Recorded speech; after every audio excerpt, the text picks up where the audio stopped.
I love days like today because it is new iPad day. I just got mine delivered from UPS. I got the 1 terabyte 13-inch iPad Pro with the Nano Glass Texture.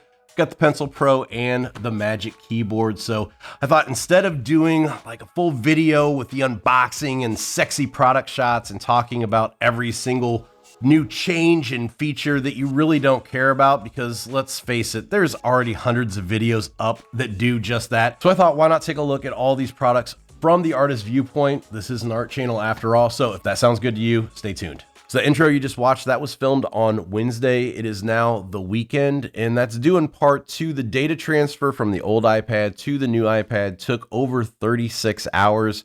I had over 700 gigs of data on the old iPad, so that took some time. Plus, I want to give myself some time with the iPad so I could give you my informed thoughts rather than just quick impressions to rush out a video to please the algorithm and get views. I wanted to be a little bit more thorough than that. So that being said, let's jump into it. All right, so first thing let's look at is size comparison. I've got a few older models of iPads over here that we can see how they stack up next to the new one. All right, so on the left, we have the 5th gen iPad Pro 2022 12.9 inch. On the right, we have the brand new 13-inch iPad Pro for 2024.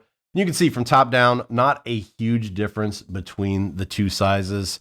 Weight-wise, of course, the new one does weigh a little bit less. There's not a huge difference, though, holding them both in your hand.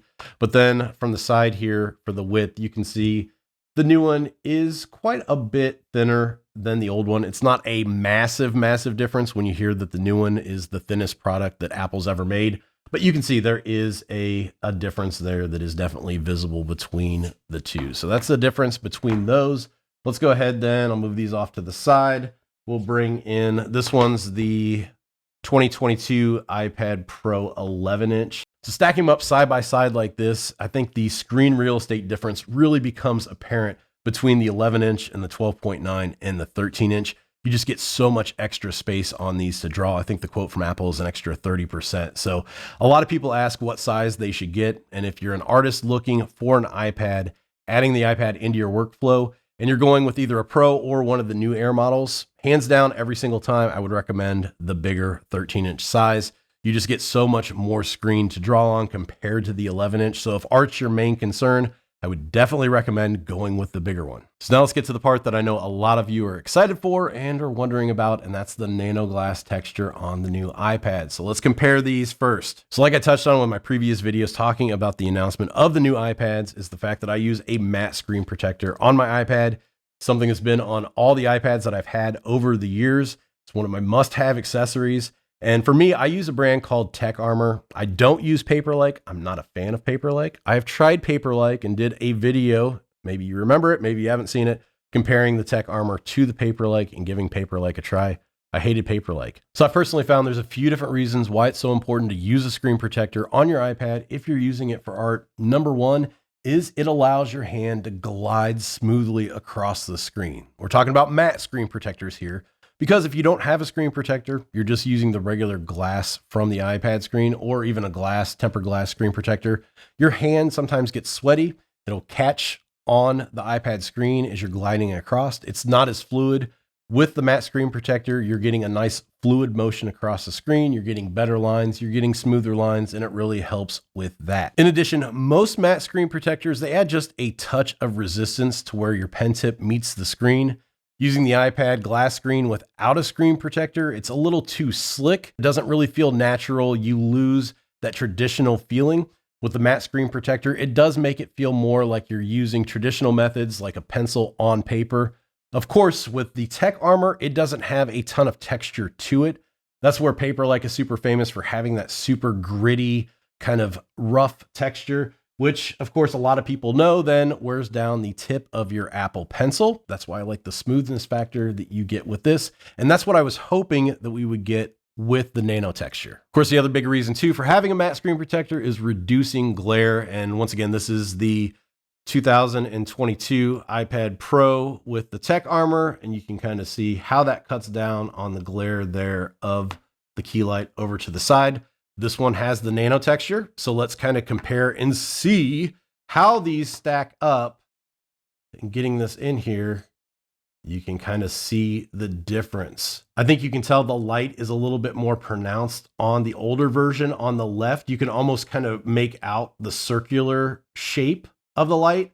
And on the right with the nano texture, it's a lot more diffused. Of course, you can see a glare there, but it doesn't have that same circular shape. So right off the bat, glare reduction on the nano texture is a lot better than even the matte screen protector. So super happy there. Of course, that's with a screen protector though. So let me take this one off so we can really see the difference between a glass screen and the nano texture. So this is where it's going to become super apparent. Right there, you can already see the camera, the top down one there in the reflection, and a massive difference. You can really make out the shape there of the light.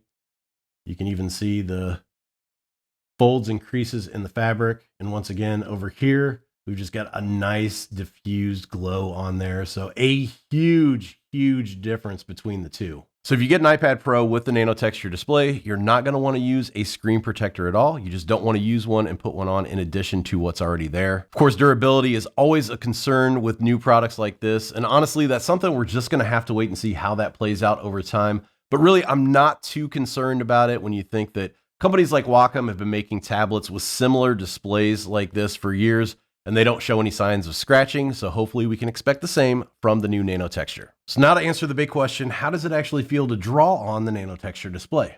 So I've been using the new iPad Pro now for the past couple of days, and to sum up my thoughts, honestly, I really like the nano texture. Now, all these impressions, they're a result of using a matte screen protector on all my iPads for thousands of hours over years. So little subtle differences that really stand out for me might be different for other artists. They might not be as apparent. So if I could use 2 words to describe the drawing experience, I would say that your strokes feel more deliberate and controlled, if that makes sense. For a lack of a better description, and this is something that really kind of is hard to put into words, but the nano texture almost has kind of like a soft feel to it when you make contact with the Apple Pencil.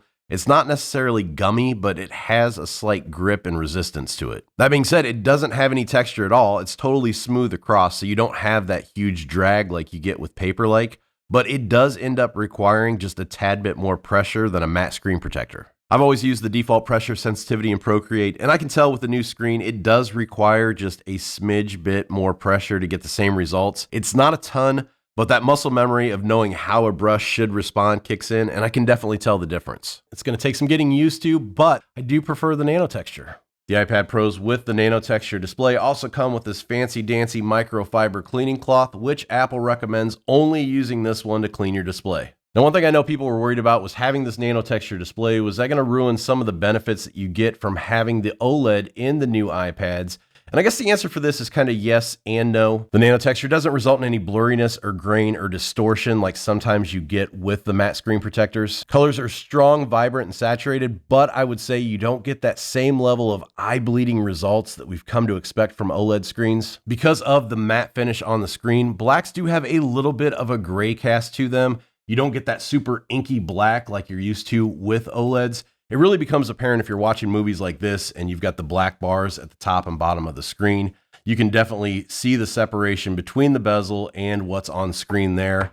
Pulling over the 2022 iPad Pro here without the screen protector, and you can see how those bars just blend in seamlessly with the bezel. You can't even tell a difference, so hopefully that points that out. So here's the big question, is the nano texture display worth it? Well, like I talked about in the previous announcement video, the nano texture display is only available on the 1 and 2 terabyte iPad Pro models, and it's an extra $100. So if you're in the market for a new iPad Pro, you need the 1 terabyte or the 2 terabyte, and you're an artist, I would say, yeah, the $100 upgrade is definitely worth it. But let's say you only need 256 gigs of storage. To upgrade from that 256 to the 1 terabyte, that's going to be an extra $600. And then to add the nano texture, that's going to be an extra $100 on top of that amount. So in that case, no, I would not recommend the benefits. The extra $700 is definitely not worth it. Get the size you need, slap a matte screen protector on there. You'll be good to go. It's a great option and you won't be out the extra $700.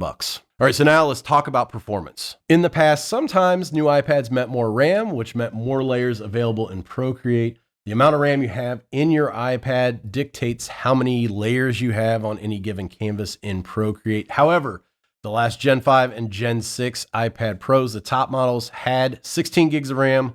The new 2024 ones have 16 gigs of RAM. So in Procreate, it should be the same, but let's take a look. So on the left, the 2022 model, the right, the 2024, with an 11,500 pixel by 11,500 pixel canvas loaded into both of these. And you can see the maximum layers on both are 10.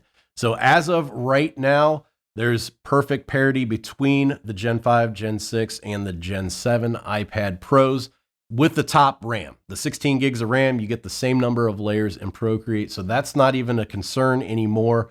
They're maxed out with what we have available. Playing around with things though, it looks like Nomad Sculpt might be a little bit different. Instead of relying on RAM, it relies more on the chip. So let's go ahead and take a look at what I saw with that. All right, so I've got Nomad Sculpt pulled up on both iPads. I subdivided the heck out of this model, so it's got 1.69 million scene vertices.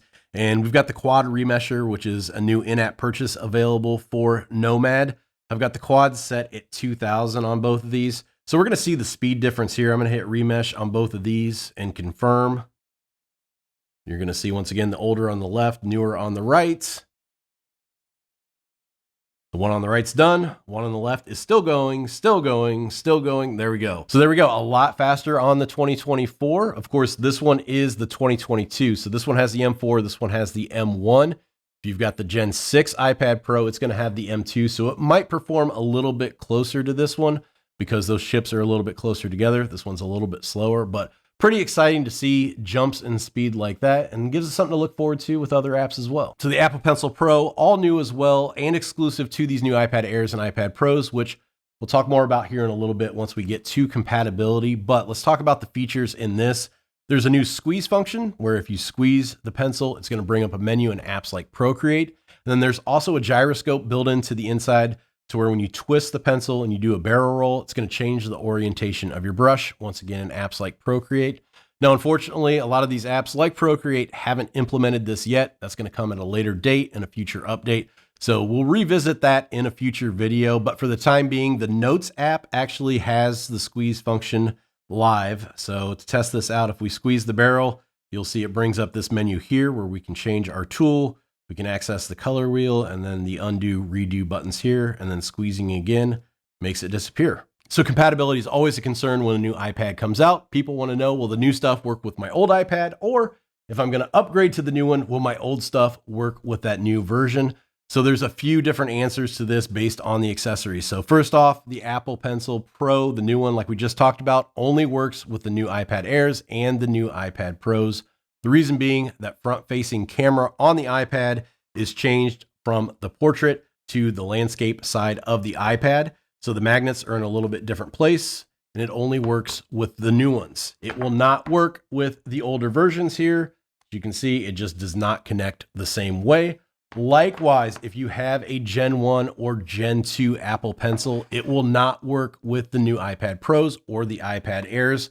Once again, those magnets are in different places and it does not connect. Now, you can use a USB-C pencil with the new iPad Airs and the iPad Pros, but Gen 1 and Gen 2 pencils will not work.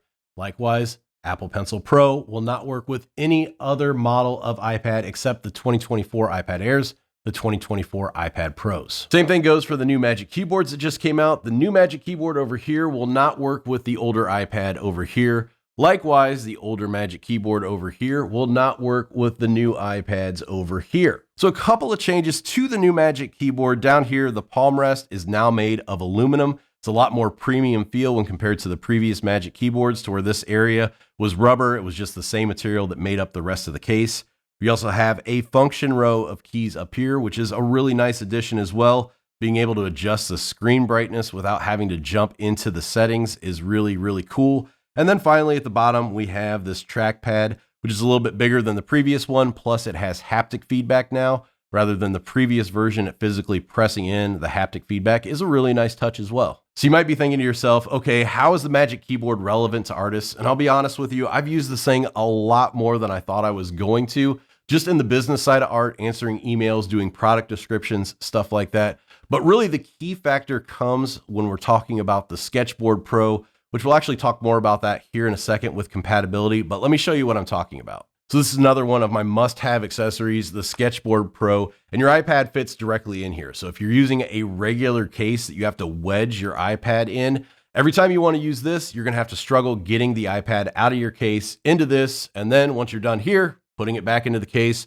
with the Magic Keyboard, you just pop off the magnets, set this in here. You're good to go. Once you're done drawing, you want to put it back in the case for protection. Boom, you're done. You're ready. Instead of fighting with that case, it makes it super easy. And that's why I use this thing so much. So let's go ahead and take a quick look at the compatibility of the Sketchboard Pro, just because this has become such an important part in my creative process. This is the Sketchboard Pro 2, the Gen 2 version.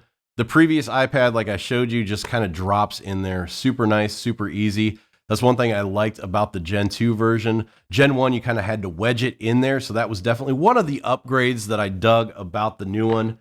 Of course, with the new iPad Pro though, 13-inch versus 12.9, just a fraction of a millimeter bigger, and it does not drop in. Much like the older version of the Sketchboard Pro, you kind of have to wedge it in there a little bit. It does fit. It does look nice in there. There's a minor gap, a minor ledge here along the sides to where it does sit just a little bit lower.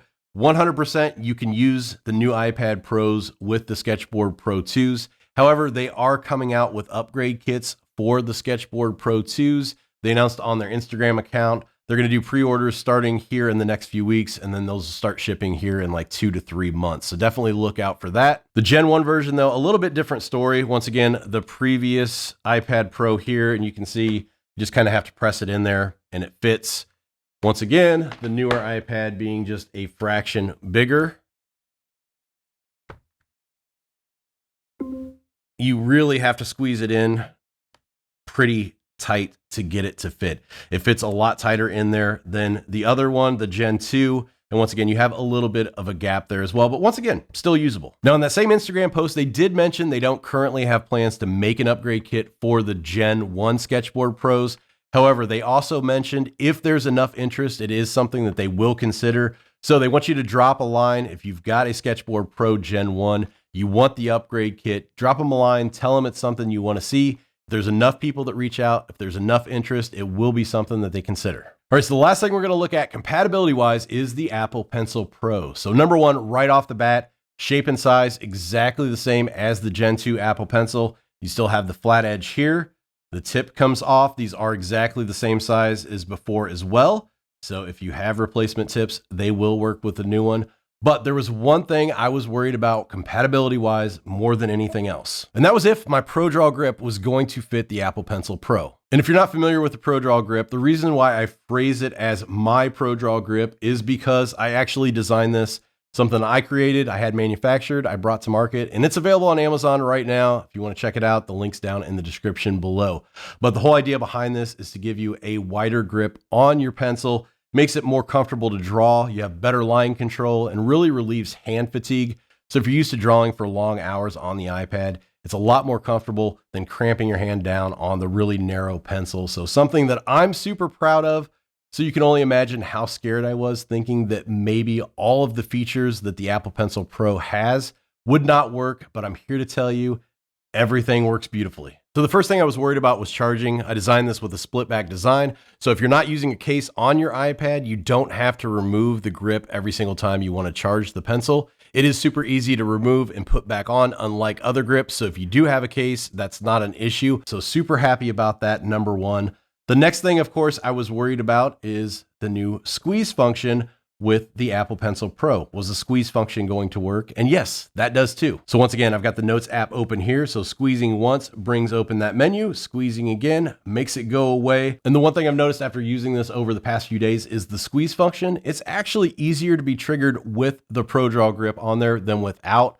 Without the grip, you're really having to squeeze and pinch your hands together really quite tight. With this, since it's wider, you don't have to pinch as far and it's a lot easier to trigger it. I can't wait to start using it in Procreate. I think it's going to be a game changer. That finger scoop on the end still gives you easy access to the double tap. Plus now you have access to that squeeze and it's super easy just to trigger these back and forth. The last thing I didn't cover when we talked about the Apple Pencil previously in that section is that every time you do the squeeze, it triggers a haptic feedback in the pencil itself. So there's a little motor in here so you can actually feel the squeeze happen in the pencil. That was the other thing I was worried about. Were you going to be able to feel that haptic feedback through the grip And once again, the answer to that is yes. So it ticks off all the boxes. You've got the wireless charging, that works. The double tap works, the squeeze works, and the haptic pencil feedback works as well. So I'm super happy. There's no redesign needed, no extra costs in that. So definitely, if this is something that you think you might be interested in, check out the link in the description below. It's available on Amazon right now, free 2-day Prime shipping.